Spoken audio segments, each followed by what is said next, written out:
ஐயா வணக்கம் ஐயா. வணக்கம் ஐயா, என்னுடைய கையில் பார்த்தீங்கன்னா இவ்வளோ பிரண்டை கொடுத்துருக்கீங்க. சொல்லுங்கள் இதோடைய நன்மைகள் என்ன ஐயா? முதல்ல இதை உப்பு காய்ச்சறதை பற்றி சொல்லிடலாம். சொல்லிடலாம். இதை கை பார்த்தீங்கன்னா இதில் கை வச்சு நீங்கள் அரிஞ்சிங்க சொன்னால் கையெல்லாம் அப்படியே ரொம்ப 2 நாளைக்கு அரிப்பு எடுத்துக்கும். அதனால் எண்ணெய் தடவிக்குங்க.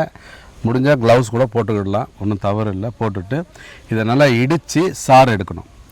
இடித்து சாறு எடுத்து அந்த சாறு எவ்வளோ அளவு வருதுன்னு பாருங்கள். அதுக்கு சம அளவு கல்லுப்பை தூள் செஞ்சு நம்ம ஏற்கனவே ஒரு பதிவில் சொன்னோம்ல, அது மாதிரி அந்த சாத்தில் இந்த சாற்றில் அந்த கல்லுப்பை தூளாக்கி அந்த உப்பை போட்டு கரைசலாக்கி எரிக்கணும்.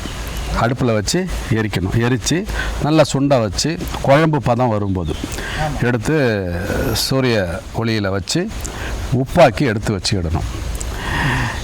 இதனுடைய பயன், இந்த உப்போட பயன் என்ன அப்படின்னா, உடல் எடை உடல் எடையை குறைக்கிறதுக்கு இதை எப்படி பயன்படுத்தலாம் அப்படின்னா, வெதுவெதுப்பான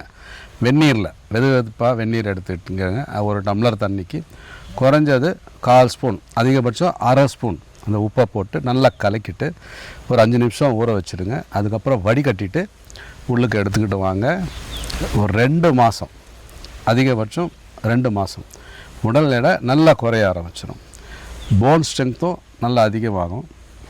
இது உடல் எடை குறைக்கும். செரிமான கோளாறுகள் இருக்கிறவங்க இந்த உப்பை இதே மாதிரி வெதுவெதுப்பான நீரில் சிறிதளவு ஒரு 1/4 ஸ்பூனுக்கும் கம்மியாக எடுத்துக்கிட்டு வந்தாங்கன்னு சொன்னால், சிறுகுடலில் இருக்கிற வாயுக்களை கலைச்சி அந்த வயிறு உப்பசம்னு சொல்லுவோம் பாருங்கள், டைட்டாக இருக்கும், அதெல்லாம் நல்லா ரிலீஃப் பண்ணும்.